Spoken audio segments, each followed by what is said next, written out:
आणि त्याच्यामधले गाणं क्या करू राम मुझे बुड्ढा मिल गया, ओ मेरा प्रेम पत्र फडकर, संगममधली गाणी. सकाळी उठल्याबरोबर ती म्हातारी हातात तांब्या घेतला आणि ती परसाकडला निघाली, ती सुद्धा म्हणून आली क्या करू राम मुझे बुड्ढा मिल गया. आता हिला तरणा काय करायचा होता, पण असले संस्कार लगे होते हे मला सांगायचं आहे. नको असणारे संस्कार माणसावर ताबडतोब होतात आणि चांगले संस्कार होत नाहीत. म्हणून टी व्ही मोबाईल याच्यामध्ये नको असणारे कार्यक्रम कधी बघू नयेत. सिनेमा तमाशा वगैरे. आपल्या गावात जर का तसं काय होत असं तर जेणेकरून त्याच्यावर बंधन कसं आणता येईल हे बघावं, ह्या सप्त्याचा हा उद्देश आहे. देवभक्ताचा अंकित कामे त्यांची सदा करीत, त्यांचे पडोने दिवुणे होय रक्षितापण. जनी म्हणे भक्तिभाव देवदास ऐके जीव, त्याचे पडोने दिवुणे होय रक्षितापण. विठ्ठल विठ्ठल.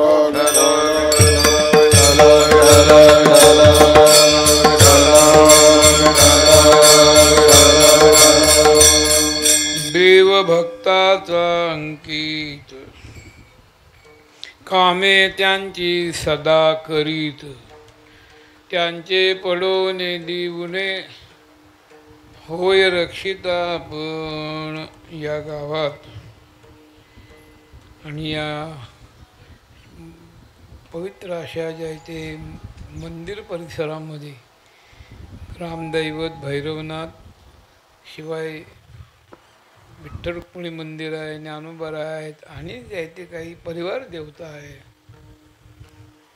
यांच्या सान्निध्यात प्रतिवर्षाप्रमाणे हा उत्सव हनुमान जयंतीनिमित्त साजरा होत आहे.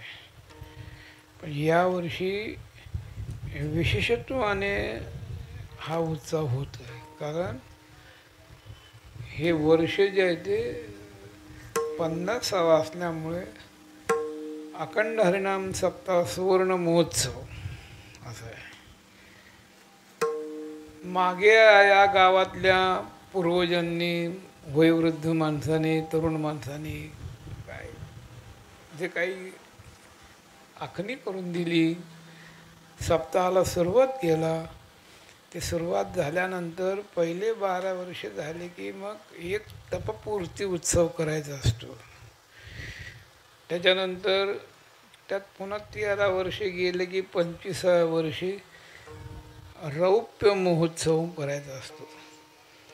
रौप्य महोत्सव झाल्यानंतर मग सुवर्ण महोत्सव, 50व्या वर्षाला सुवर्ण महोत्सव, पुढं 25 वर्षाने अमृत महोत्सव, त्यात पुन्हा अधिक 25, मग शताब्दी. अशा हे उत्सव करण्याची पद्धत आहे. पूर्वीच्या लोकांनी हे जे नियम घालून दिलेले आहेत त्याच्यामध्ये हेतू आहे की गावामध्ये 7 दिवस अक्षराची उपासना घडावी, संस्कार चांगले व्हावेत. हल्ली फार विचित्र काळ आलेला आहे, संस्काराची फार गरज आहे.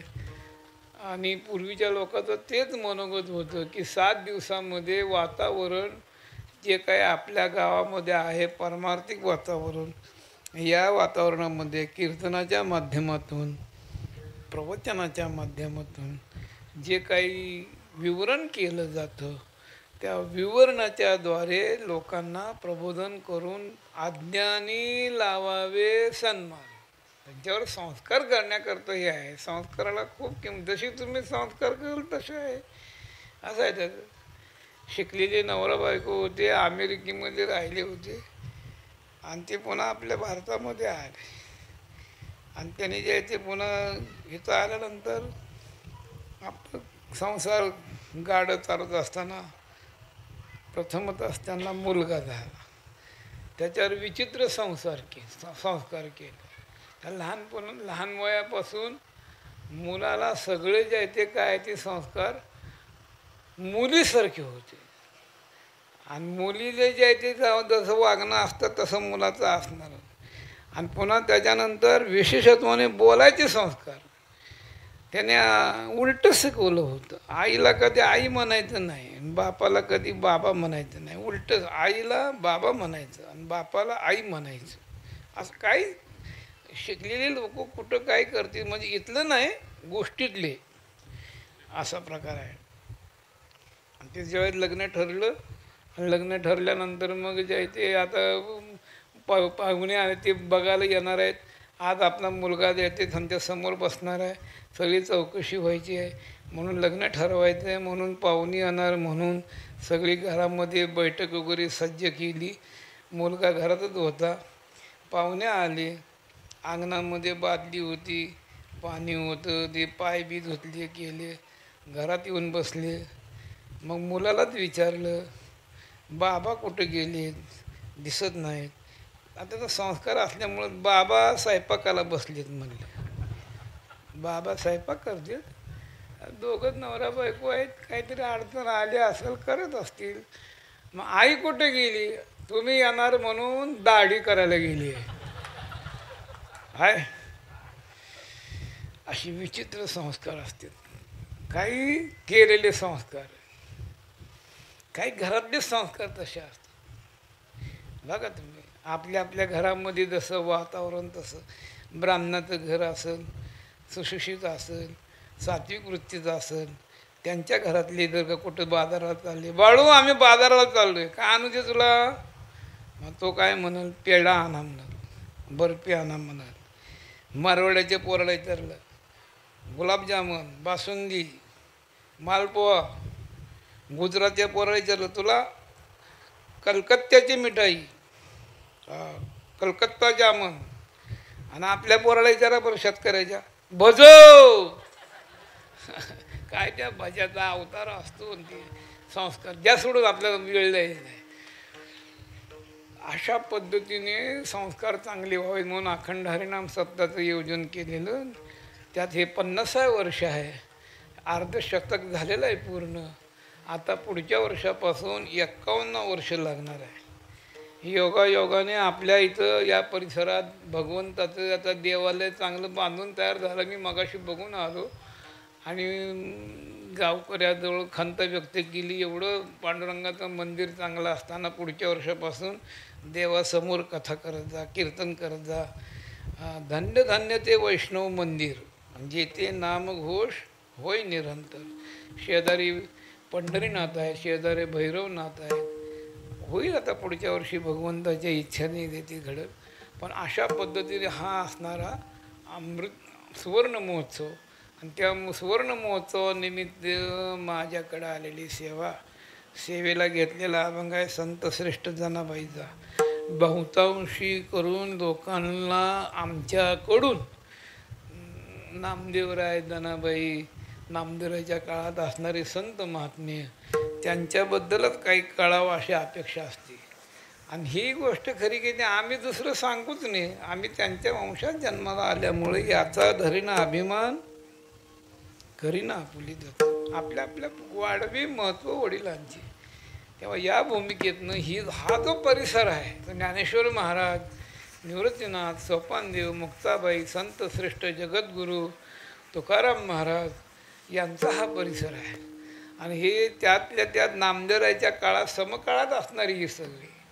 नामदेवरायच्या समकाळामध्ये चोखोबर आहे, जनाबाई, त्याच वेळेस गोरोबा काका, अशी जी असणारी भक्त मंडळी, त्यांच्या समकाळात असल्यामुळे आम्ही दुसरं काय सांगणार आहे, त्यांचंच गुणानुवाद गावावेत. संतांचं मत जे आहे ते चरित्र म्हणून वानावे ऐकावे हेची सदा. जे आपलं गमवलेलं आहे ते आपल्याला मिळण्याकरता संतांचं चरित्र ऐकावं. या अभंगातून जनाबाई नामदेवरायबद्दल काय बोलता आलं तर बोलण्याचा प्रयत्न करणार आहे. जनाबाईचा अभंग आहे आणि ते आपला अनुभव व्यक्त करतं. कोणता अनुभव आहे तर त्यांना भक्तीचा अनुभव आलेला व्यक्त करतात. तुम्ही आम्ही जीव जे आहेत आपल्याला नेहमी प्रपंचाचा अनुभव असतो, संसाराचा अनुभव असतो. संसारामधले जे अनुभव आहेत ते सगळे दुःखाचे असतात, आणि संतांच्याकडे जे जे अनुभव आलेले असतात ते सुखाचे असतात. आणि त्यांना वाटतं की आपल्याला सुखाची प्राप्ती झाली, इतरांना सुद्धा झाली पाहिजे. असं त्यांचं मनोगत असतं. तो का म्हणे सुख पराविया सुखे आणि अमृत हे मुखे श्रवत असे. दुसऱ्याला सुख व्हावं अशी त्यांची इच्छा असते. आणि संसारिकाचं कसं असतं, आपल्याला कशापासून सुख झालंय ते पुढच्याला सांगायचं नाही.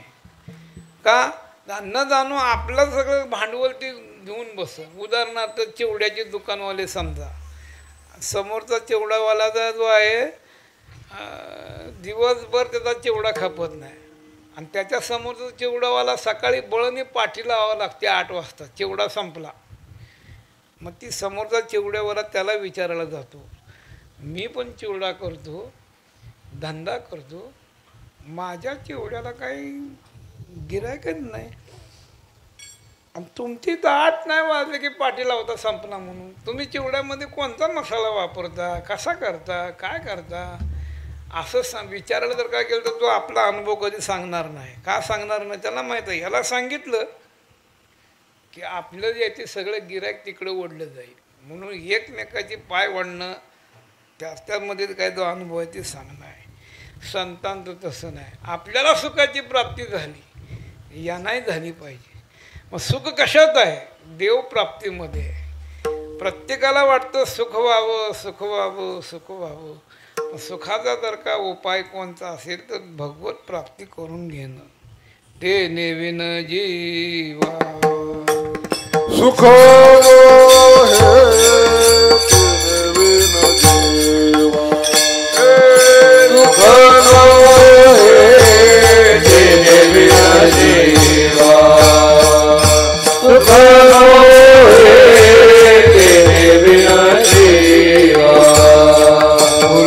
तो एक देव करून घ्यावा, देव करून घ्यावा.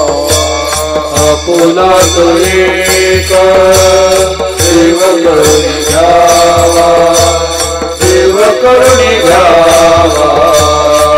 आपुला तो एक देव करून घ्यावा, देव करून घ्यावा.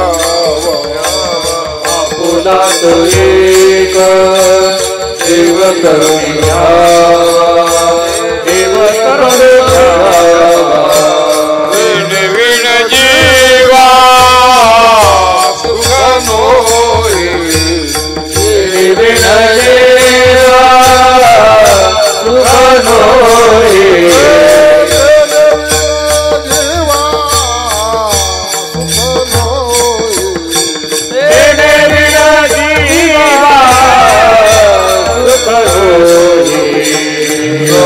मायेक दुःखाची जनती, दुःखाची जनती. रती मायेक दुःखाची जनती, दुःखाची जनती.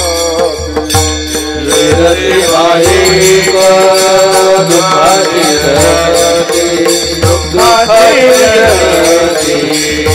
रती मायेक दुःखाची जनती, दुःखाची जनती.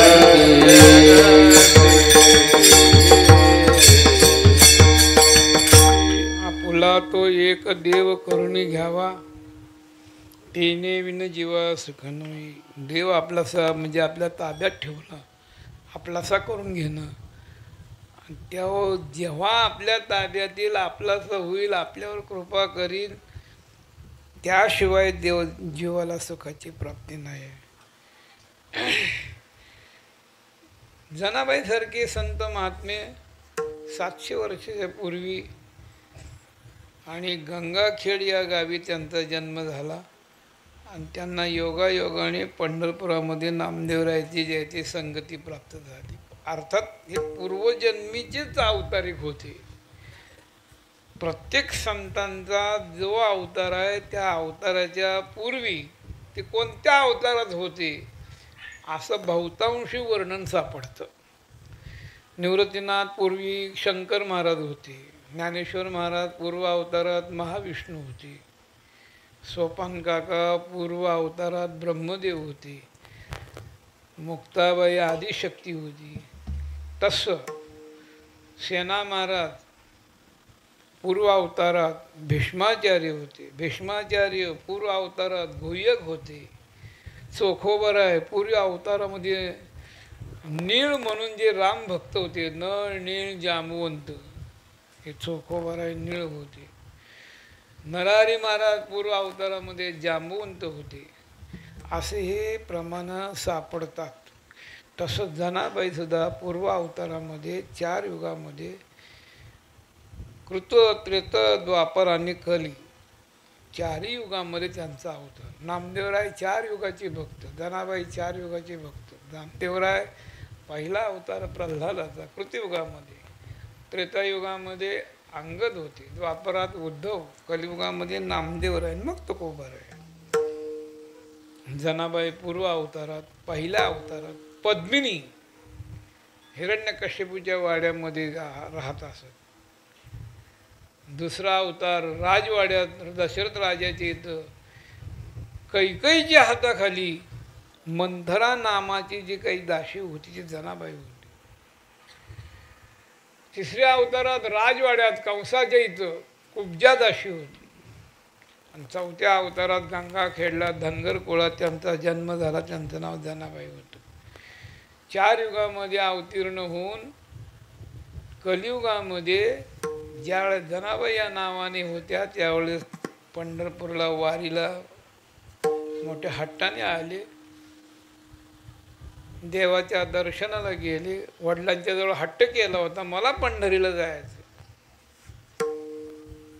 पांडुरंग परमात्म्याचं स्वरूप पाहिल्याबरोबर पाहिलिया वेद लावी बैसे जीवी जडवणी. जनाबाईने त्यावेळच्या नियमाप्रमाणे कितीही गर्दी असली तर प्रत्येक भक्ताने सिंहासनावरती उभं राहायचं. प्रथम भेटी आलिंगन, मग चरण वंदावे. त्या 700 वर्षाखाली दर्शन करण्याची पद्धत होती की प्रत्येक यात्रेकरून देवाला आलिंगन द्यायचं आणि मग त्यानं दर्शन करायचं. जनाबाईने आलिंगन देऊन देवाकडे पाहिल्याबरोबर त्यांची अशा अवस्था झाली, देह भाव हार देह भाव हार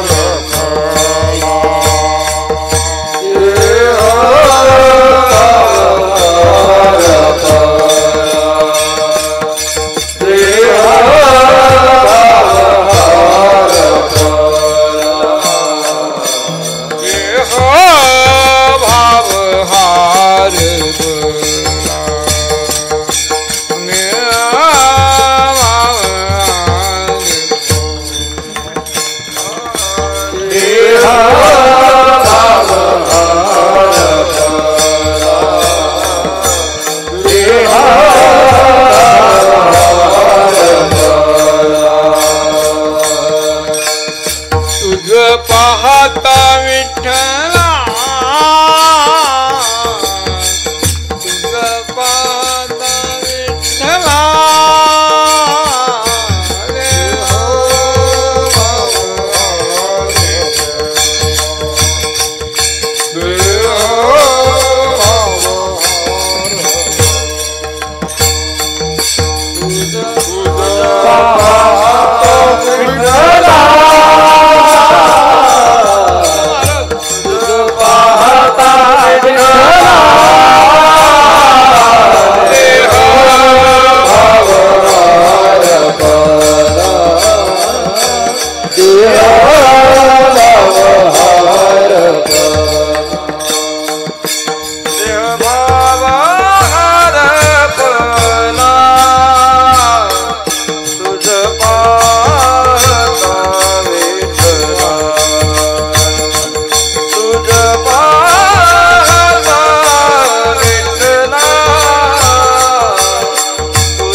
राहिलं बाहेर आले. सोळकांबीमध्ये नामदेवरायचं कीर्तन होतं. नामदेवरायचं कीर्तन ऐकल्याबरोबर आई वडिलांना सांगितलं, बाबा कुठले आहेत, मला बाबांच्या बरोबरच राहायचं, रोज कीर्तन ऐकायचं. बाई काहीतरी हट्ट घेऊ नकोस, आपण यात्रेला आलोय, ते बाबा कुठले आहेत काय, पण चौकशी करा. मुलीचा हट्ट असल्यामुळे आणि पूर्वजन्माचे काहीतरी त्यांची पुण्यही असल्यामुळे, पूर्वपुण्य असता गाठी संत भेटी तई होय, ह्या दोन्हीचा जो आहे तो मेळ बसल्यामुळे चौकशी अंती कळलं की पंढरपूरचेच बाबा आहेत. गोणाबाई आईचं नाव, दामू शेट्टी वडिलांचं नाव. त्यांच्या घरी चौकशी केली. मुलीचा हट्ट आहे, राहण्याचं म्हणते, राहू द्या का, राहू द्या राहू द्या, काय काळजी करू नका, जशी माझी आऊबाई आहे, नामदेव आहे, तशी आहे ती जनाबाई आहे, राहू द्या राहू द्या. मग तेव्हा त्यांच्या स्वाधीन करून ती गावी गेल्यानंतर दररोज जनाबाईने नामदेवरायच्या बरोबर पहाटे उठायचं, चंद्रभागेचं स्नान, काकडा प्रदक्षिणा करून आल्यानंतर मग घर कामं करायची. पूर्वी सकाळची जी कामं असायची, त्याच्यानंतर दुपारची काही कामं असायची, संध्याकाळची काही कामं असायची. घरातली कामं पूर्वी बायाकडे होती, बाई माणूस करत होती. आता सगळे पुरुषाकडे आलेले आहेत. सकाळी उठायचं, सडासमार्जन करायचं, सकाळी उठायचं, जायचे काही दळण करायचं, कांडण करायचं, पहाटे उठून जायचे दळाला बसायच्या बाया, पुन्हा पाणी भरायचं, पुन्हा दळण कांडण पाणी भरणं, सडा टाकणं, रांगोळी काढणं, गोवऱ्या चुलीला पाहिजे त्याच्याकरता शेण त्यात जमा करायला जाणं, दळण नीट करणं, हे सगळी कामं पूर्वी बाया करत होत्या. आणि आता ही सगळी कामं पुरुषाकडे आलेली आहेत. कुठं चालले भाऊसाहेब? चक्कीवर चाललो म्हणते. म्हणजे इथले नाही, गोष्टीतले आपल्या. कालाय तस्मै नमः, जाऊ दे आपल्याला काय करायचं. पण ही त्यांची कामं पुरुषाकडे आलेली आहे, सगळे त्याला उठावं लागतं. आमच्यासारख्याला नेहमी अनुभव येतो. आता कुठं पुणे मुंबई एक ठिकाणी कार्यक्रमाला गेल्यानंतर सकाळी उठायचं असतं, जायचं असतं. मग त्या कार्यकर्त्यांनी सप्तेवाल्यांनी एक चांगलं घर बघून, त्या वारकऱ्याचं बघून, सात्विक वृत्तीची माणसं तिथं आमची जे उपासना मना काय चालणार आहे म्हणून ते घर निवडलेलं असतं. महाराज यांच्या घरी जावा तुम्ही, नित्यनेम वगैरे सगळं तुमचं सकाळी वगैरे काय असेल ते करून मग निघा. मग ते घर मालक विचारतो किती वाजता उठवायचं महाराज? म्हणतो 5ला तरी उठलं पाहिजे. बरोबर, मी 4लाच उठत असतो. तुम्ही 4ला उठता, काय करता उठून? सगळं मलाच करावं लागतं म्हणलं महाराज. पाणी भरावं लागतं, सडा टाकावं लागतो, पाणी आले की मोटर लावावं लागते. ते 4 वाजल्यापासून आम्ही सरकत बघतो त्याची. आणि मग 5 वाजता आम्हाला जे ते हाक मारायला येतो. मग याची आंघोळ झालेली असती, देवपूजा झालेली असती. मग पत्नीला म्हणतो, राही रखुमाबाई तुम्हा येऊ द्या दया. सगळं झाल्यावर म्हणतो. जनाबाईच्या काळात स्त्रीचं जीवन पारतंत्रिक होतं, स्वतंत्र नव्हतं. जन्माला आल्यानंतर आईवडिलांच्या ताब्यात. 8 वर्षाकन्या भवत, 8 वर्ष वय झालं की जे पुन्हा लग्न कार्य. आणि लग्न कार्य झाल्यानंतर मग संपूर्ण जे आहे ते जीवनामध्ये पहिल्यांदा जे आहे ते सासूरवास. म्हणजे सुरुवातीला सगळ्यांची मर्जी राखायची, नवऱ्याची मर्जी राखायची. सासू नावाचा विचित्र प्राणी होता पूर्वी. आता कोण विचारते सासूला? नवऱ्याला विचारत नाही, सासूला कोण विचारतं? नवऱ्याचं नाव असतं आनंदा, बायकोचं नाव असतं अनुराधा. तो म्हणतो काय आणू, आणि ही म्हणते काय आणता. असा प्रकार आहे. नवऱ्याला जिथं किंमत नाही, सासूला कोण मानतं आहे आजकाल? सासूची काय किंमत ठेवत नाही, काय नाही. पूर्वी सासूची किंमत ठेवायची, सासऱ्याला विचारायचं, जाऊबाईची किंमत ठेवायची, दिराला विचारायचं. ननंद असेल घरात तिला मर्यादेने नाही हो, माणसाला मर्यादित वागत होते असं नाही. सडा टाकताना कुत्र जर का अंगणात बसलं असेल तर त्याला देखील आहो जावो बाया बोलायच्या पूर्वी, अहो हाडा हाडा मी टाकीत आहे सडा, तुमच्या अंगावर येईल शिंतोडा, सासूबाई बोलतील फडा फडा, अहो हाडा हाडा. पूर्वीच्या काळात अशा परस्वाधीन जीवन असलेल्या काळात जनाबाईचा जन्म झाला. पण भक्तीच्या योगाने त्याने आपला अनुभव व्यक्त, जरी आम्ही असलो, जरी स्त्री असलो, स्त्री जन्म म्हणून न व्हावे उदास, साधू संत ऐसे केले मज, आम्ही उदास राहणार नाही. आम्हाला माहीत आहे की पूर्वीच्या काळामध्ये स्त्री यांना जे आहे ते घर आणि चूल आणि मूल एवढंच माहीत होतं. बाकी परमार्थामध्ये त्यांचं विशेषत्व आणि जेथील लक्ष नसायचं, सगळं पारतंत्र्यजन असायचं. तरी परंतु जनाबाई म्हणतात आम्ही तो स्वाधीन भक्ती केला, भक्तीच्या योगाने देवाला आम्ही ताब्यात ठेवलेला आहे, अंकित केलेला आहे. एवढा मोठा परमात्मा, त्या देवाचं वैभव पाहिलं, त्याचं ऐश्वर बघितलं, त्याची जर का कीर्ती ऐकली, तर सूर्याने केव्हा उगवायचं आणि मावळायचं केव्हा. तुझी या सत्यने वेदाशी बोलणे, सूर्याशी चालणे, तुझी या बळे, वृक्षाचे पान हाले त्याची सत्ता, झाडाचं पान हालणं ही त्याची सत्ता. सगळी दुनिया त्याच्या ताब्यात, जग त्याच्या ताब्यात. इथलंच नाही, इंद्रादिक देव, ब्रह्मदेव, 33 कोटी देव सगळे याच्या ताब्यात, याच्या अंकित. सगळ्याच्या वर असणारा हा परमात्मा, सगळ्यांचे देव यांच्या ताब्यात, आणि हा देव भक्तांच्या ताब्यात. देव भक्ताचा अंकित, कामे त्यांची सदा करी. जनाबाईसारखे जे भक्त आहेत त्यांच्या घरी परमात्मा अंकित राहतो, म्हणजे ताब्यात राहतो. ताब्यात राहणं म्हणजे नुसतं नाही त्यांच्यातला नैवेद्य खायचा देवावर बसायचं असं नाही, त्यांची कामं करायची. जे प्रपंचामध्ये जे काही संकट येतील ते संकट निवारण करायचे, जे काही प्रपंचामध्ये सुखदुःखाचे प्रसंग येतील ते भगवंताने निवारण करायचे. कामे त्यांची सदा करीत, त्याचे पडोने दिवणे होय रक्षित. आपण परमात्मा भक्तांच्या घरी राहिल्यानंतर त्याचं कधी उणीव भासू देत नाही, त्यांचं रक्षण करता होतो. हा अनुभव जनाबाईला होता. जनाबाईच्याच काळामध्ये नामदेवरायजवळ असल्यामुळे त्यांच्या इथं यायचं, नेहमी भगवंताने यायचं, जनाबाईच्या झोपडीमध्ये बसायचं, दळण कांडण करायचं, आणि इतर कामं करत असताना धुणं म्हणा, शेणी वेचणं म्हणा, ही सगळी हलकी कामं. वेळा झाला लाचावला भक्तीशी, कैसा भक्तीशी भुलला, नीच कामे करू लागला. जे देवाला शोभत नाहीत असली कामं जनाबाईच्या घरामध्ये भगवंताने करायची. जनाबाईंनी झाडझूड करायची, केर एका कोपऱ्यामध्ये साठवून ठेवायचा. झाडं लोट करी जणी, केर भरी चक्र पाणी. ती पाटी घ्यायची, त्याच्यामध्ये केर टाकायचा देवाने.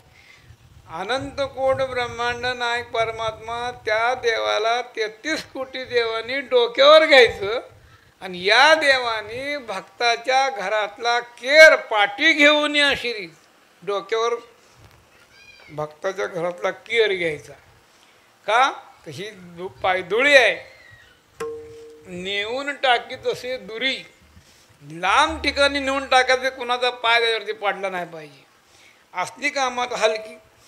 याच्याही पलीकडं शेण गोळा करायला ज्या प्रसंग येईल त्यावेळेस ते भगवंताने जे ते शेणी गोळा करण्याकरता जायचं. नामयाची जणी सवेवेची शेणी, धर्माघरी पाणी वाहे जाडी. तुकाराम महाराजांनी मुद्दामन आवर्जून शेणीचा शब्द इथं वापरला.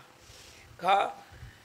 त्यांच्या हातची जी शेणी म्हणजे गौरी सामान्य नव्हती. ज्या गौरीला हात जनाबाईचे लागले त्या गौरीने विठ्ठल विठ्ठल म्हणावं एवढा अधिकार त्या गौरीचा होता, त्या हाताचा होता. कारण भगवंत त्याचं काम करणारा होता. आणि प्रपंचामध्ये सकाळी उठल्यानंतर त्या काळामध्ये पहिलं काय जर का गरजेचं असलं तर चूल पेटवायला गौरी पाहिजे. म्हणून घरोघर बायासुद्धा सकाळी उठल्यानंतर पूर्वीच्या काळामध्ये आमच्या पंढरपूरला नामदेव मंदिरवरून 5-50 60-70 100 गाई म्हशीचा असं थवाच्या थवा जायचा आणि त्याच्यामध्ये गाय गोरगरिबाच्या बाया असायच्या, मागं पुढं चालायच्या आणि त्याच्यामध्ये जे ते घाटावरती आल्यानंतर पुढं जे चालणारी जो काही जनावर आहेत आणि वर असणारी माथ्यावर असणारी बाई, तिथून तिची नजर खाली जायची आणि खालच्या म्हशीने शेण टाकण्याकरता शेपूट वर केल्यानंतर मधली बाई पळायला लागायची. ती माथ्यावरनं वरडायची, ए गंगे पळू नको, मला माहीत आहे तू जाणार आहे तिथं, पण त्या शेणाला हात लावू नको, ती शेण माझं आहे. आता हिचं असतं का म्हशीचं असतं? माझं म्हणण्यात केवढा त्याच्यावरती त्या शेणावरती हक्क असतो. याचं कारण महत्त्व होतं त्यावेळेस. आताची परिस्थिती अशी आहे, कितीही महाग होऊ द्या, गॅस एकच गॅस आणायचा, गॅस याच्याकडे पाहिजे नसतं. आता द्या सोडून. पण जनाबाईच्या काळामध्ये गौऱ्या वेचायच्या, धुणं धुवायचं, भांडी घासायची, दळण करायचं, कांडण करायचं, ही सगळी कामं करत असताना माझे सर्व काम करी चक्रपाणी ते कैची जनी नामयाची, ते करत असताना नामदेवरायचे इथं जे काही प्रसंग आहेत त्याही प्रसंगानं भगवंताने जे ते कामं केलेले आहेत हे जनाबाईच्या समोर सगळं घडलेलं आहे. म्हणून ते म्हणतात देवभक्ताचा अंकित. नामदेवराय त्यांच्या इथं भगवंताने काय काय कामं करावेत.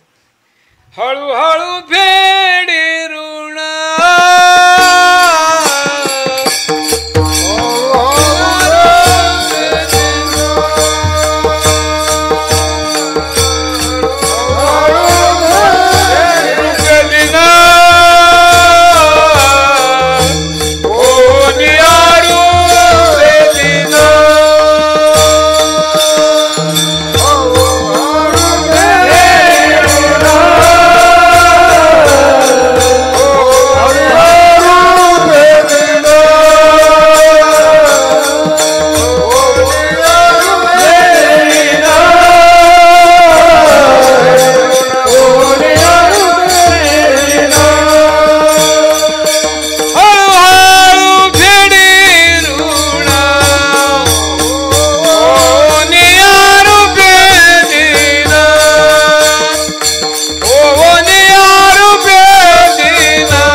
त्या काळी असणारे जे संत मंडळी त्याच्यामध्ये नामदेवराय आणि नामदेवरायचा आणि देवाचा ऋणानुबंधू हा फार जुना होता. आनंदा जन्मीचा काया मने वाचा आणि आहे या दोघाचा ऋणानुबंधू. नामदेवराय काय सामान्य असे जे ते त्यावेळेस याच्यामध्ये असणारे भक्तापैकी नव्हते. सामान्य भक्तांची लक्षणं म्हणजे जे ते आम्ही डोळ्याने पाहतो ते माळा मुद्रा घेऊन होती संत सदा विषयात चित्त, त्यांची ती सामान्य झाली. पण नामदेवराय 14 माणसाचं कुटुंब. पूर्वी नामदेवरायचं जे ते पूर्वजांचं गाव नरशी ब्राह्मणी, तिथं 5 पिढ्या झाल्या त्यांच्या. ही नरशी ब्राह्मणी परभणी जिल्ह्यात आज नामदेव नरशी म्हणून प्रसिद्ध आहे. आणि तिथं दामूशेट्टीच्या जन्मापर्यंतचं जे गाव होतं, पूर्वी आमचे जे पूर्वज होते यदुशेठ, गोविंद शेठ, गोपाळ शेठ, नगारी शेठ, दामू शेठ, हे 4-5 पिढ्या नरशी ब्राह्मणीला झाल्या. नरशी ब्राह्मणाला ज्याची 4-5 पिढ्या पार पडल्यानंतर दामू शेटींचा जन्म झाला आणि दामू शेटींचं लग्न त्याच भागामध्ये गोमाजी शेठ कल्याण करबुल म्हणून जी सांगितलं जातं तिथली जी मुलगी असणारी गोणाबाई तिच्याबरोबर लग्न झालं. संसार प्रपंच हा जो आहे तो प्रत्येकाच्या नियमाप्रमाणे प्रारब्धानुसार आपल्या घरचा धंदा काय असेल ते कापड बाजार करायचा, बाजार हाट करायचा आणि नंतर मग जे आहे ते आपलं देवधर्म काय असेल ते बघायचं. त्यांना एक मुलगी झाली आणि तिचं नाव त्याने आऊबाई ठेवलं. 5-6 वर्ष झाले मुलगा व्हायचं काय चिन्ह दिसना. मग दोघांना बायकोनी विचार केला की आपण इथं जे आहे ते राहून कापड हाट बाजार हाट करतो त्याच्याऐवजी आपलं दैवत जे आहे ते पंढरपूर आहे, आपलं जे आहे ते सर्वस्व काय ते पंढरपूर आहे. आपण पंढरपूरची पिढीच्याच वारकरी घराणं आहे. सकळही गोत माझे पंढरीशी जाण, बाप रखुमादेवर विठ्ठलाची आण. तिथे आपलं सगळं सर्वस्व असलेलं आहे आणि त्या पंढरी क्षेत्रामध्ये आपण जावं आणि तिथं राहावं आणि तिथं कुठंतरी कामधंदा करायचं, तिथं करून तिथं पोट भरावं. म्हणून लाहू लागला लागला लागला आंबेचा लाहू लागला.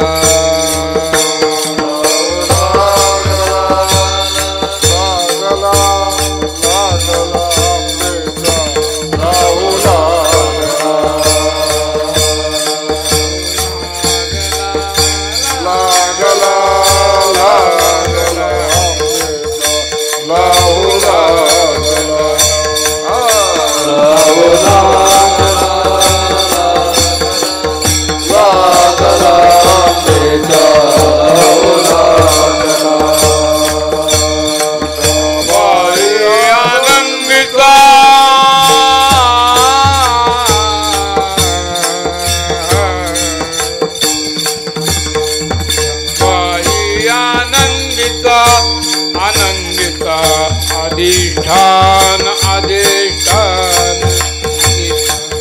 पंढरपूर अधिष्ठान अधिष्ठान अधिष्ठान पंढरपूर. विठाबाई आनंदिता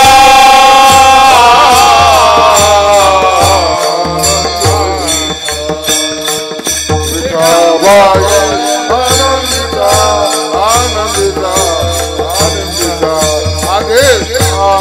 अधिष्ठान अधिष्ठान पंढरपूर अधिष्ठान अधिष्ठान अधिष्ठान पंढरपूर.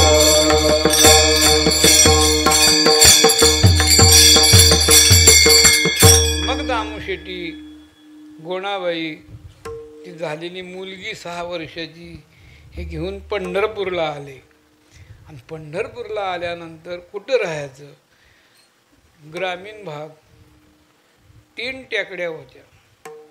पांडुरंगाची मधली टेकडी त्याला विठ्ठल टेकडी, हल्ली हरिदास टेकडी, हरिदासांचा जो वाडा आहे तो देवाचा डाव्या हाताला असणारी टेकडी. टेकडी म्हणजे एक डोंगर सारखा भाग आणि उजव्या हाताला जी टेकडी ती रिकामी होती, त्याला काय नाव नव्हतं त्यावेळेस. ही टेकडी रिकामी आहे, हल्ली त्याला नामदेव टेकडी म्हणतात. या टेकडीवरती चंद्रभागेच्या किनाऱ्यावरती आईसाहेबाचं समोर ज्याचे रोज दर्शन होणार आहे. रोज आपल्याला चंद्रभागा जवळ आहे, वाळवंट जवळ आहे, पुंडलिकराय जवळ आहेत. म्हणून त्या टेकडीवरती त्यांनी छप्पर शेकरलं आणि तिथं राहून मग आपला प्रपंच सुरू होता. 2 माणसं आणि 1 मुलगी. काय लागणार आहे प्रपंचाला.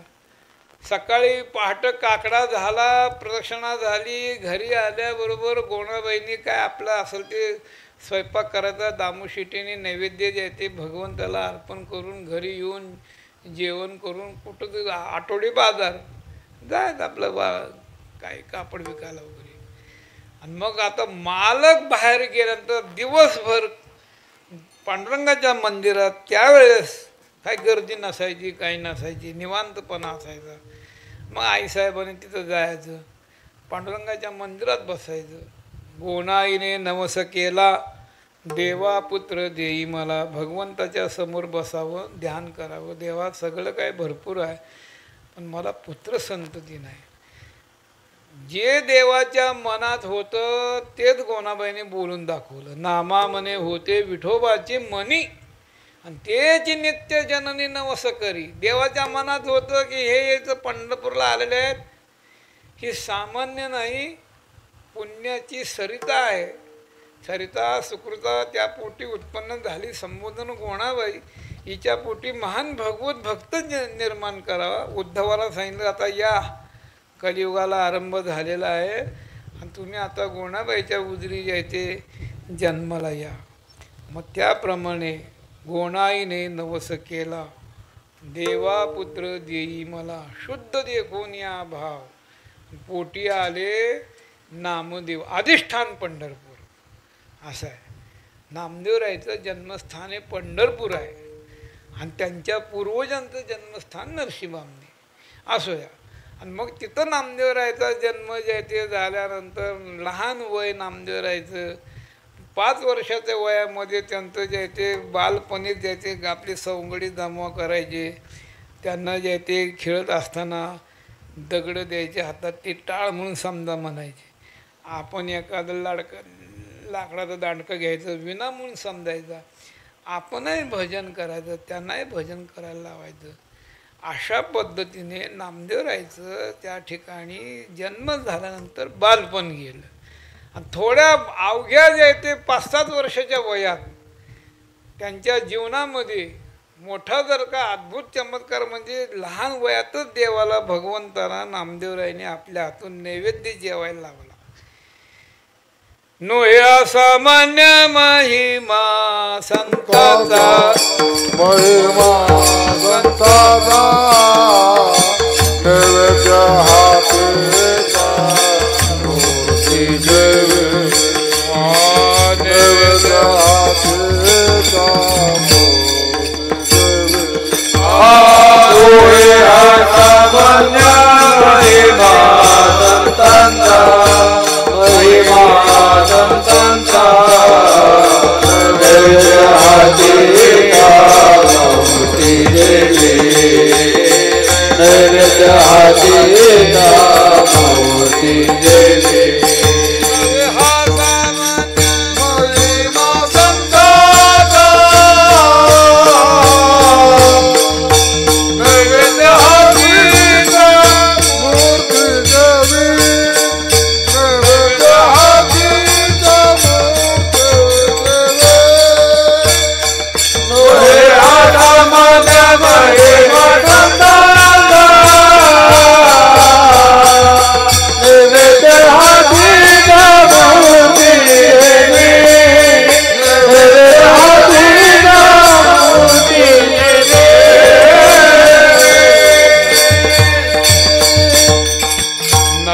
सामान्य महिमा संताचा, नैवेद्य हातीचा, मूर्ती जेवी. दामोशिटीचा नेम, पंढरीरायाला नैवेद्य दाखवल्याशिवाय घरामध्ये जेवण करायचं नाही. लहान वय, काही कामानिमित्ताने परगावी जायचा प्रसंग आला. घरामध्ये सांगितलं स्वयंपाक झाल्यानंतर मला यायला वेळ लागेल. आता नामदेव 7-8 वर्षाचा झालेला आहे म्हणले, आणि त्याला नैवेद्य त्याच्या हातून दाखवून घ्या. बरं बरं बरं.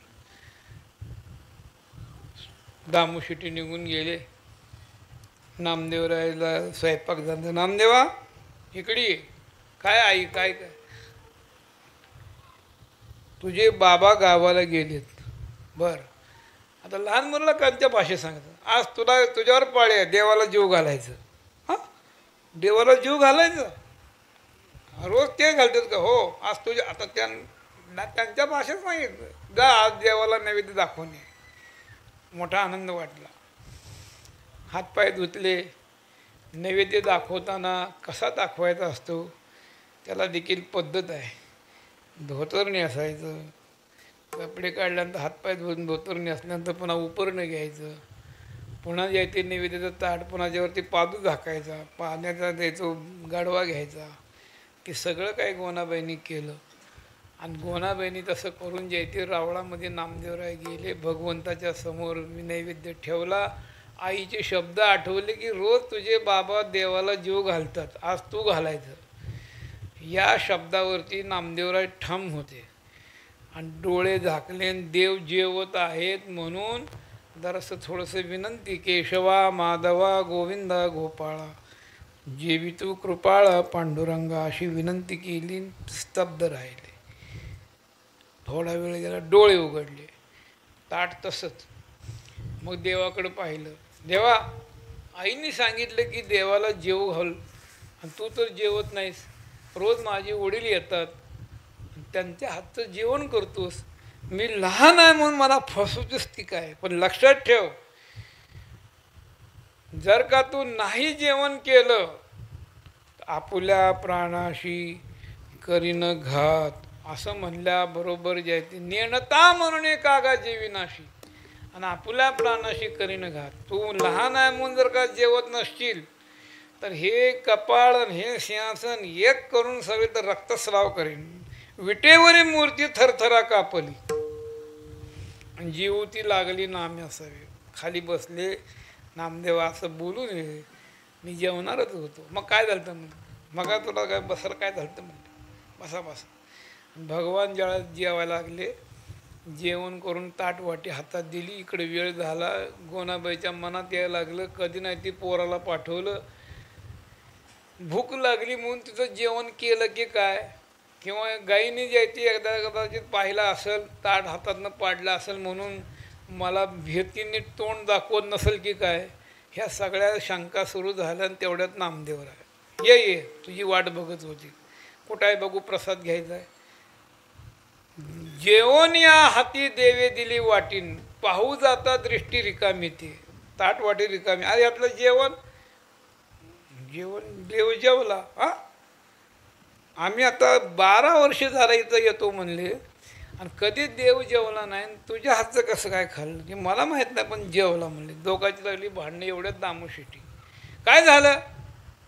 अहो, कधी ऐकलं नाही, कधी बघितलं नाही, नाही ऐकले, नाही पाहिले, नाहीशे सांगितलं नाही नामदेवी. कधी तुम्ही ऐकलं का देव जेवतो म्हणून? कधी पाहिलं का देव जेवताना? आणि देव जर का जेवत असता तर प्रत्येकाने रेशन कार्डामध्ये पहिलं देवाचं नाव टाकलं असतं. आमच्यात एवढे देव आहेत, नोंद करून घ्या. देव जेवत नाही आणि माणसं काय द्यायचे त्याला दाखवल्याशिवाय राहत नाही. तुला पाहू दे, मला खाऊ दे, तुला वास आम्हाला घास, बरं असू दे, मला जेवायला वाढ. नामदेवराय फुंदू फुंदू रडायला लागले. नामदेव रडायला काय झालं? माझ्यावर नसता आळ, मी खरं बोललो आणि मला म्हणते असं कसं होईल म्हणून. अरे असं दे, बस जेवायला. जेवण केलं. दुसऱ्या दिवशी मग दोघा नवरा बायकोने या म्हणले, काल हा म्हणत तुझा देव जेवतोय, आज आपण परीक्षा घेऊया. नामदेवा, काय आई, आज देवाला जीव घालायचं? हो, काल घातलं होतं. हो, आज घालणार का? यात काय संशय म्हणले. थाप मारत द्या. ज्याची खरी सेवा त्या भय काय देवा, त्या भय काय देवा, त्या भय काय देवा. त्याची खरी सेवा, त्याच्या भय काय देवा, त्याच्या भय काय देवा, त्याच्या भय काय देवा. ज्याची खरी सेवा, त्याच्या भय काय देवा, त्याच्या भय काय देवा, त्याच्या भय काय देवा. त्याची खरी सेवा, त्याच्या भय काय देवा, त्याच्या भय काय देवा, त्याच्या भय काय देवा. ज्याची खरी सेवा त्याच्या भय काय जीवा. प्रत्यक्ष परमात्माला मी काल जीव घातलेला आहे, ती माझी खरी सेवा आहे. आज काय बेणार आहे काय म्हणले. करिता स्वामी सवे वा. त्याला काल भांडलो होतो, काय जेवत नाहीत म्हणून. त्यात अधिक आनंद. आज पुन्हा मला तुमच्या आज्ञाकारी चला. नामदेवरायांनी होकार दिला. नामदेवराय ताट घेऊन पुढं चालत आहेत. गोनाबाई दामू शेट्टी लपत छपत पाठीमागून आलेले आहेत. नामदेवराय देवासमोर उभे राहिले. देवापुढं ताट ठेवलं. पुन्हा देवाला विनंती केली. पुन्हा डोळे उघडले तर नैवेद्य तसाच. देवाला आठवण करून दिली. कालचं 14वं रत्न काढू की काय. काल कसा दाब दिला होता तुला. नाही जर का जेवण केलं तर कपाळ मोक्ष. नामदेवा काल तू एकटा होता म्हणून जेवलो.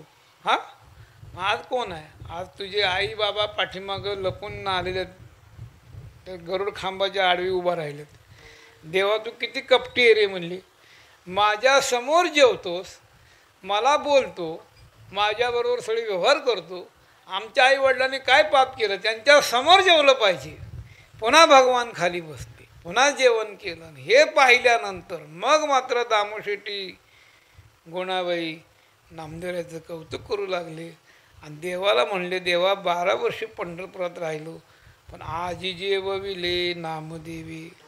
भगवंत ताज्यात असल्यानंतर भक्ताच्या मनाप्रमाणे देवाला वागावं लागतं. देवभक्ताचा अंकित. बस म्हणलं की बसावं लागतं, जेव म्हणलं की जेवावं लागतं. कामे त्यांची सदा करीत. एकच नाही, अनेक भक्तांचे उदाहरण त्याच्यामध्ये दिलेले आहेत. गुंचनेचं काही नेणे भगवंत तिष्ठे भाव भक्त देखुनिया. याच्यामध्ये सगळ्या भक्तांची कामं भगवंतांनी केलेली आहेत. चांगली चांगली कामं करतो असं आहे आणि खालच्या दर्जे कामं करत नाही असं आहे, असं नाही. उंच नीच काही नेणे कैसा भक्तीशी भुलला, नीच कामे करू लागला. चांगले कामं घडू फुंकू लागे. नरहरी सोनारा घडू फुंकू लागे. आणि चोख्या मेळा संगे ढोरे ओढी. सोन्याची कामं करणं चांगलं काम आहे, त्याच्यावरती नक्षीकाम करणं चांगलं काम आहे. भगवंतानी नरहरी महाराजांच्या घरामध्ये सोन्याची कामं करायची. आणि अति हलकं काम चोख्या मेळ्या संगे डोरे ओढी. चोख्या मेळा संगे ढोरे ओढी. चोख्या मेळा संगे ढोरे ओढी. नरहरी सोनारा घडू फुंकू लागे. नरहरी सोनारा घडू फुंकू लागे. हरी सोनारा घडू फुंकू लागे. नरहरी सोनारा घडू फुंकू लागे. चोख्या मेळा संगे ढोरे ओढी. चोख्या मेळा संगे ढोरे ओढी. चोख्या मेळा संगे ढोरे ओढी. नरहरी सोनारा घडू फुंकू लागे. चोख्या मेळ्या संगे ढोरे ओढी. पंढरपुरामध्ये चोखोबराच्याकडे काम असायचं. काय असायचं, गावामध्ये काही कोतवालाची कामं करणं, काय त्यावेळेच्या नियमाप्रमाणे जे त्यांना नेमून दिलेली कामं हरिजन लोकांना ती पार पडत असत. त्याच्यामध्ये काही फक्त चोखोबरच करायचे असे नाही आहेत, तर त्यांची काही इतर येते घरं असायची. यांच्याकडे केव्हा तरी साल यायचं. 2 वर्षातनं 4 वर्षातनं एकदा गावाची जबाबदारी यायची. मग दुसऱ्याच्या सालामध्ये एकमेकाला सहकार्य करण्याकरता मात्र जावं लागतं. त्याला जे ते माणुसकी म्हणायचे. पण देवाचा भक्त तो देवाशीच गोड, इतराची जाण नाही त्याची. ते परवा करत नव्हते. भजन कीर्तन नामस्मरण याच्यामध्ये कुणाचं जर का बोलावणं आलं तर पडता जडभारी, नेमा नटळे निर्धारी. गावातल्या कामाला कधीच जात नव्हती कुणाच्या. आपले आपले नियम सांभाळायचे, नामस्मरण करायचं, वारीचे पाहायचं. लोक टपून होते. तुझ्या सालात ज्या वेळेस तुझ्यावरती प्रसंग येईल त्यावेळेस आम्ही सुद्धा पडता जड भारी नेमा नटळे. मग दाखवतो मुली कसा नेम असतो. योगाने चोखोबरायचं साल सुरू झालं. गावातले काय असतील ते रस्ते साफ करणं म्हणा, काही सरकारी कागदपत्र सह्या गोळा करणं म्हणा, दौंडी देणं म्हणा, काय असेल ते आपलं करायचं. एकाच्या घरामध्ये ढोर मरून पडलं, म्हणजे काय वासरू म्हणा गाय म्हणा मरून. पूर्वीच्या नियमाप्रमाणे अरे गावामध्ये कुणाचं साल चालू आहे रे? चोखा मेळ्याचं चालू आहे. त्यांना सांगा अमुक आमच्या घरामध्ये मोठं जनावर मरून पडलेलं आहे, त्याची मोठं माती करायची आहे. बरं बरं बरं. आणि जाऊन चोखोबराला सांगितलं. गावातली जी त्यांची भावकी होती ती वाटच बघत होती याच्यावर कधी प्रसंग येतोय म्हणून. हा लोकांच्या सालामध्ये कुणाला मदत करायला जात नाही, आपणही जायचं नाही, यांची एकदम मिटिंगच फिट. आणि जेव्हा चोखोबरायचा प्रसंग आला आणि चोखोबरायने ज्याचे विचार केला की आता आपल्याला हे आलेला प्रसंग पार पाडायचा आहे, मदत घेतली पाहिजे. आधी ते जनावरं आपल्याला एकट्याला आवडतं का बघू म्हणून घरात गेली. ते मोठंच्या मोठं जनावर होतं. पुन्हा भावकीकडे आले. लोक म्हणले आमच्या सालामध्ये तुला जर का काय असं बोलावलं गेलं, तू काय म्हणत होता? आमचं भजन चालू आहे आणि आमची भक्ती चालू आहे, नियम चालू आहे आणि येत नाही जात नाही. आता तुझं भजन आणि तुझा विठ्ठल आणि तू बघून घे म्हणले. ठीक आहे, काय हरकत नाही. लहान तोंड केलं. आता कुठं जावं एवढ्यामध्ये याला सगळ्या गोष्टी कळतात. पंढरराय विटेवरनं खाली उतरले. हुबेहूब जायचे त्यांच्या नातेवाईकातच असलेले जे काही ठेवण त्याप्रमाणे जायचे. अंगावरती घोंगडी वगैरे घेऊन हरिजनाचं रूप घेऊन तिथं रस्त्यातच आडवे आले. राम राम पाहुणं. ते म्हणले तुम्ही? आम्ही तुमचे नातेवाईकच आहोत. तुम्ही चोखोबर? हा. बरं टायमावर आला का? आमच्या पंढरपुरामध्ये एकाच्या घरामध्ये जनावरं मरून पडलेलं आहे. बरं. आणि त्याची मूठ माती करायची आहे. मग तुम्हाला सहकार्य पाहिजे का? हो. मी आहे की मग चला. हे तयारीनेच आला होता. कुठं आहे ती घर? घर दाखवलं. तुम्ही बाजूला व्हा, तुमचं काम नाही, मी करणार आहे. अहो एकटं मला एकट्याला पुष्ट होतं म्हणले. अनंत कोट ब्रह्मांड नायक परमात्मा सगळ्या देवांनी याचे पायाची पूजा करावी. यांनी भक्ता करता मेलेल्या जनावरांचे पाय हातात घ्यावे. कैसा भक्तीशी भुलला आणि नीच कामे करू लागा. ढोर ओढलं, ती मूठ माती केली आणि पुन्हा जायचे वाद पुढं मी येतोच. मागत गुप्त झाले. चोखोबराय चंद्रभागेचं स्नान करून त्या घरधण्याची तर आले. म्हणले मी काही काम केलं नाही, त्याचा मोबदला काय धान्य ते माझ्याबरोबर आहे मनुष्य म्हणून पाठीमागं बघितलं. अरे कुठे गेले हे म्हणले, दिसत नाही. मग त्यांच्या लक्षात आलं की अनंत कोट ब्रह्मांड नायक परमात्म्याने आपली कामं केली. नाथ महाराज म्हणतात चोखोबाची भक्ती कैशी, प्रेमे आवडी देवाशी, ढोरे ओढे त्याचे घरी, नीच काम सर्व करी. भगवंतानी चोखोबरायचे इथं ढोरं ओढण्याची कामं केली. भगवंतानी नरहरी सोना राज्यात घडू फुंकण्याची कामं केली. गोरोबा काकाच्या इथं घडी माती वाये गोऱ्या कुंभाराची हुंडीच्या नेत्याची अंगे भरी. अनंत भक्ताच्या इथं अनंत रूप घेऊन भगवंताने कामं केली. म्हणून जनाबाई म्हणतात देव भक्ताचा अंकित, कामे त्यांची सदा करीत. विठोबा रखुमाई, विठोबा रखुमाई, विठोबा रखुमाई, जय जय विठोबा रखुमाई, विठोबा रखुमाई, जय जय विठोबा रखुमाई, जय जय विठोबा रखुमाई,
भक्ताचा अंकित देव भक्ताचा गीत देव भक्ताचा गीत देव भक्ताचा अंकित देव भक्ताचा अंकित देव भक्ताचा गीत देव भक्ताचा गीत कामे त्यांची सदा करीत कामे त्यांची सदा करीत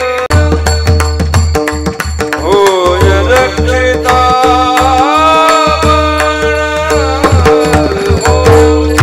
रक्षिता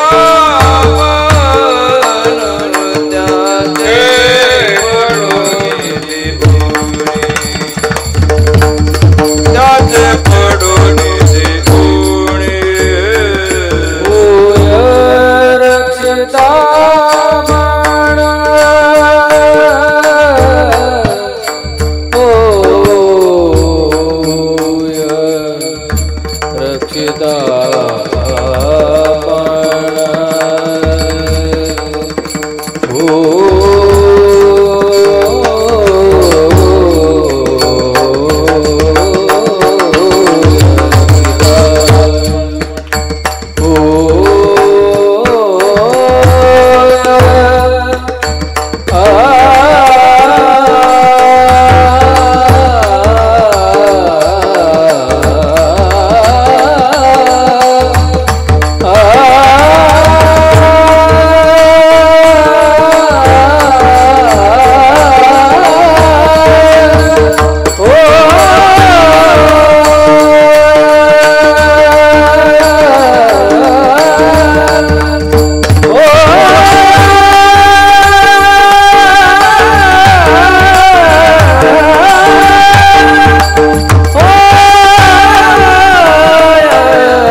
ज्ञानेश्वर माऊली ज्ञानराज माऊली तुकाराम ज्ञानेश्वर माऊली ज्ञानराज माऊली तुकाराम ज्ञानेश्वर माऊली ज्ञानराज माऊली ज्ञानेश्वर माऊली ज्ञानराज कुंडली गवरदा ज्ञानदेव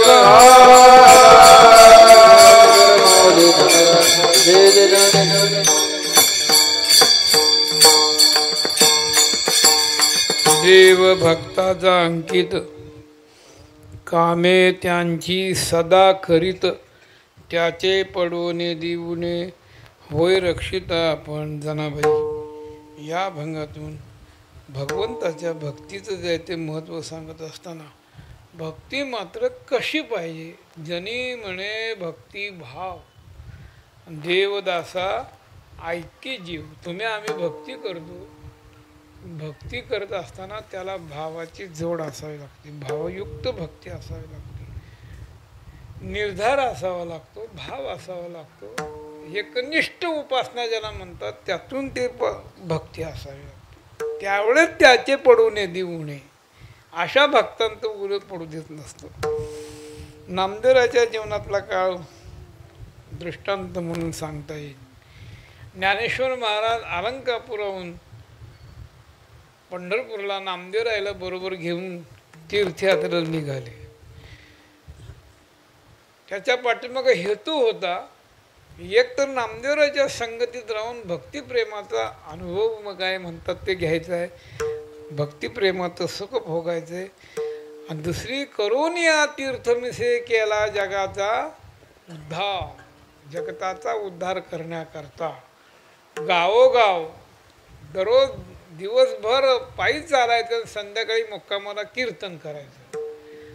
कीर्तनाच्या माध्यमातून नाचू कीर्तनाचे रंगी ज्ञानदीप लावू जगी या भूमिकेतनं त्यांची तीर्थयात्रा चालू असताना नामदेवरायला क्षणोक्षणाला जे ते पंढरीचं पांडुरंगाचं रूप आठवायचं, चंद्रभागा डोळ्यासमोर आणायची आणि नामदेवाची ती एकविध भक्ती.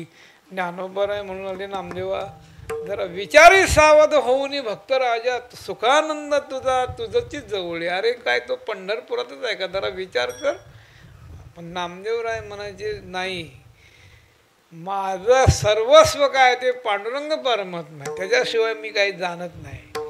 असं करता करता मारवाड देश उन्हाळ्याचा असणारा जो काळ, लोक त्या ठिकाणी दूध मागा पण पाणी मागू नका अशा अवस्था, पाण्याचा दुष्काळ. दोघंही तीर्थयात्रेला चाललेले आहेत, पायामध्ये काय वाहन नाही, अनवाणी तीर्थयात्रा. दुपारची वेळ, तहान लागली. तहान ही चीज असे की भूक लागल्यानंतर काही वेळ माणसाला थांबता येतं, पण तृषा लागली या जीवनात ते ओढी. माणसाला तहान लागल्यानंतर कासावीस होत असतो. ज्ञानेश्वर महाराज, नामदेवराय दोघंही तहानेने व्याकुळ झाले. काय करावं काय करावं. त्यात ज्ञानोबरायला देवाचे शब्द आठवले. पंढरपुरातून निघताना देवाने ज्ञानोबरायला सांगितलं होतं की तहान भूकत्वा जाणावी जीवीची. नामदेव लाजाळू आहे, आपण होऊन म्हणणार नाही मला तहान लागली म्हणून, आपण होऊन म्हणणार नाही मला भूक लागली म्हणून. त्याचं सर्वस्व तुम्ही सुख दुःख जाणायचं. हे शब्द ज्ञानोबरायला आठवले. आपला जसा जीव तळमळ करत असत तसं नामदेवाचाही जीव तळमळ करत असत. आपल्याला पाण्याची गरज आहे, त्यालाही पाण्याची गरज आहे. पाहता पाहता पाहता एक आड त्यांना दिसला. त्या आडाच्या जवळ गेले आणि त्या आडात डोकावून पाहिलं तर जवळजवळ खोल खोल खोल लांब गेलेलं पाणी 200-300 हात खाली होतं, म्हणजे 200-300 फूट खाली होतं. आता वर कसं काढायचं.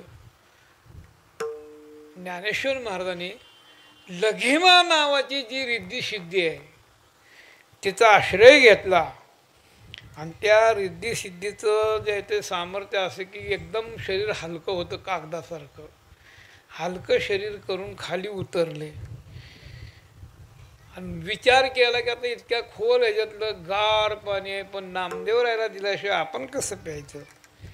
गाढवा भरून वर आले आणि नामदेवरायाने हा सगळा प्रकार पाहिलेला होता. गोंगडं टाकून झाडाखाली बसले होते. ज्ञानेश्वर महाराज जवळ गेले. नामदेवा पाणी आणले, पे. ही एक नाही दोन नाही. का मी रिद्धी सिद्धीच्या हातचं पाणी पिणारा भक्त नाही. रिद्धी सिद्धी या आपल्या वैष्णवांच्या दाशी आहेत आणि दाशीच्या हातचं पाणी पिणारा हा भक्त नाही. नामदेव असं बोलू नये. पडिल्या संकटी विचारावे मनी सांडावी आईने अभिमानाची. अरे मोठ्या अहंकारात जाऊ नको. माझा जीव तळमळ तळमळ तुझाही करत असेल, एवढ्या करता जरा विचार कर. माझा आत्मा तसा तुझा आत्मा. नामदेवराय म्हणले तुमचा आत्मा माझा आत्मा एक असेल तर माझी चिंता त्या परमात्म्याला का नसावी. नामा म्हणे धीर करावा नावेक दावीन कौतुक स्वामी जवळी. जरा थांबा, तुम्हाला आता काय तो प्रकार दाखवतो. मग नावोनी आणि निर्धारूपै केला. हृदय आटविला केशिराज. मांडी घातली, डोळे झाकले, विना लावला, चपल्या घेतल्या. पांडुरंगे येई ओ पांडुरंगे जीवाचे जीवलगे येई ओ पांडुरंग. ये पंढराया येई पंढराया मध लागी धावत. जणी भाषे अंत कृपाळुवा तुझे भेटीची बहुखंती वाटली. आसवे दाटली नेत्र कमळी. धीर न धरे जीवा फोकारी तो धावा. ये माझ्या केशवा माय बापा. देवाला हाक मारली आणि इकडं पंढरीमध्ये रुक्मिणी माता पांडुरंग परमात्मा नामदेवरायबद्दल बोलत बसली होती. निज कुज रुक्माई जे ते तव पंढरीच्या ठिकाणी जे ते काय मग जे ते नामदेवरायच्या बद्दल नामदेव कधी येईल, त्याला आता बरं असेल का, त्याला भूक लागली असेल का, निज भुवनी पंढरीनाथ नित्य जेवी आरती निज भक्ताची. रुक्मिणी मातेला बरोबर घेतलं होतं. सेम माझा नामा यावा एक वेळा, मग मी जीवा वेगळा जाऊ निधी. हे नामदेव कसा असेल वाटणे असं म्हणतात न म्हणतात तेवढ्यात देवाला आपशकून होऊ लागला. आजी माझा डावा का लावतो लोचन, करी तसे स्फुरण वाम बाहू. माझी डावी बाजू स्फुरण पाहू लागलेले, डावा डोळा फडफडतोय, अशुभ चिन्ह आहेत. नामदेवाला रस्त्याने काहीतरी तहान भुकाची पीडा झाली असली पाहिजे असं देव म्हणतात. तेवढ्यात रुक्मिणी मातेने सांगितलं, अगदी खरं आहे. तवती विश्वमाता विचारी नावेक, अवचिता शोक पडला काणी. म्हणे तृषाकांत नामा करीत असे धावा, वेगी जाऊनी देवा सांभाळावे. तुमचा नामदेव तहानेने पिडलेला आहे, जाऊन त्याला जे ते पाण्याची व्यवस्था करा. असं म्हणल्याबरोबर एकदम भगवंतांनी जी काही ओढ घेतली, तो अर्थबंधू ऐकून वचन मनाचेने मने वेगू केला. मनालाही बाजूला टाकलं, एकदम नामदेवराच्या करता म्हणून धावून तिथं चमत्कार असा घडला की जी 200-300 फूट खाली असणारं पाणी ते गडगड गडगड गडगड गडगड वर आलेलं आहे, वाहू लागलेलं आहे. ते देखोनी ज्ञानदेव म्हणे झाल्या अभिनव, कैसा रुढिया देव केला येणे. नामदेवरायच्या भक्तीमुळं वर पाणी आलेलं पाहून नामदेवरायला ज्ञानोबारांनी सावध केलं. सावध करून दिले आलिंगन, जीवे निंबलून उतरले. उठ नामदेवा, तू माझ्या हातचं पाणी पिलं नाहीस, पण माझं किती गडवाभर पाणी, पण तू मात्र खाली असलेलं पाणी वर वाहून चालले, जागा हो. नामा म्हणे माझे बहुलळे पुरविले, काही देखीन पावली विठेवरी. मी कशाकरता सांगतो की होय रक्षिता आपण अशी एकविध उपासना असल्यानंतर भगवंताला एका सेकंदात तिथं प्रगट व्हावं लागतं आणि भक्तांचे संकट निवारण करावे लागतात. याला कारण जनी म्हणे भक्तिभाव, देवदासा ऐके जीव. नामदेवराची भक्ती भावयुक्त होती आणि भावयुक्त भक्ती ज्या ज्या भक्तांनी केली त्या त्या भक्ताच्या घरी परमात्म्याने त्यांची कामं केली. जनी म्हणे भक्तिभाव, देवदासा ऐके जीव.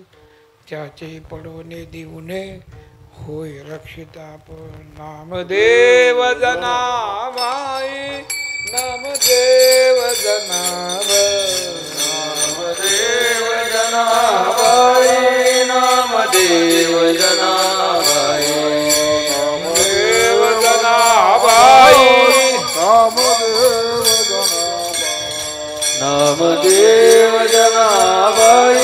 नामदेव जनाबाई, नामदेव जनाबाई, नामदेव जनाबाई, नामदेव जनाबाई, नामदेव जनाबाई, नामदेव जनाबाई, देव जनाबाई, नामदेव जनाबाई, नामदेव जनाबाई, नामदेव जनाबाई, नामदेव जनाबाई, नामदेव जनाबाई, नामदेव जनाबाई, नामदेव जनाबाई, देव जनाबाई, नामदेव. पुंडरी गवरा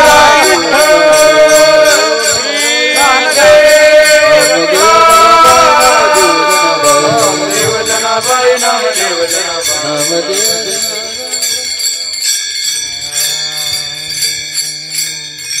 जनी म्हणे भक्तिभाव, देवदासा ऐके जीव. त्याचे पडो नेदिवणे होय रक्षिता आपण. या गावामध्ये 50 वर्ष म्हणजे सुवर्ण महोत्सव मोठ्या आनंदाने साजरा पडत आहे. पूर्ण आहुती परवर्षी होणारच आहे उत्सवाची.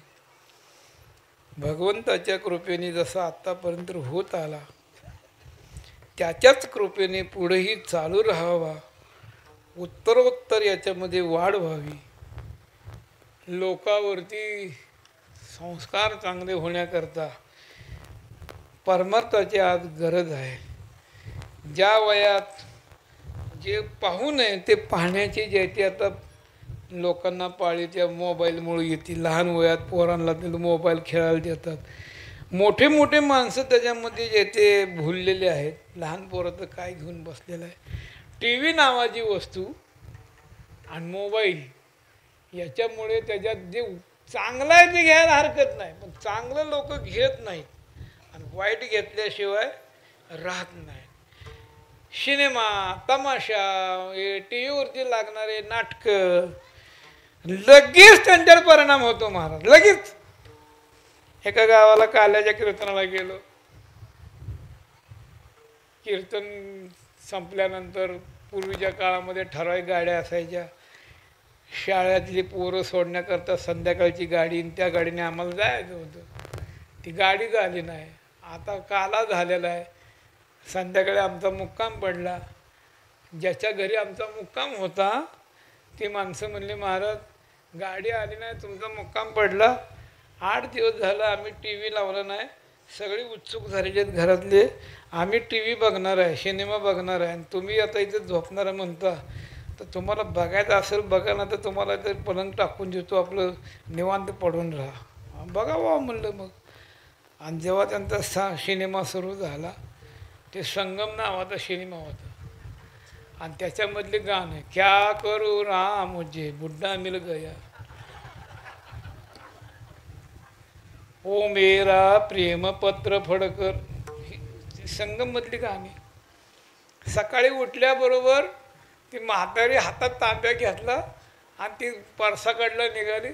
ती सुद्धा म्हणू लागली क्या करू राम मुझे बुड्ढा मिल गया. आता हिला तरणा काय करायचा होता, पण असले संस्कार लगे होते हे मला सांगायचे. नको असणारे संस्कार माणसावर ताबडतोब होतात आणि चांगले संस्कार होत नाहीत. म्हणून टी व्ही, मोबाईल याच्यामध्ये नको असणारे कार्यक्रम कधी बघू नयेत. सिनेमा, तमाशा वगैरे. आपल्या गावात जर का तसं काय होत असं तर जेणेकरून त्याच्यावर बंधन कसं आणता येईल हे बघावं. हा सप्त्याचा हा उद्देश आहे की चांगलं जे ते आपल्या लोकाला वळण लागावं.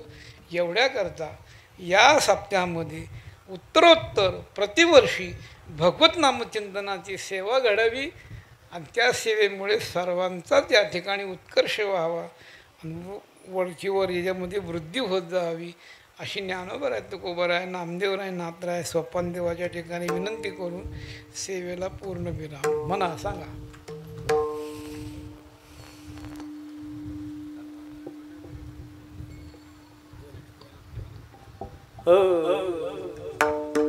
जनी मने भक्तिभाव, जडी म्हणे भक्तिभाव,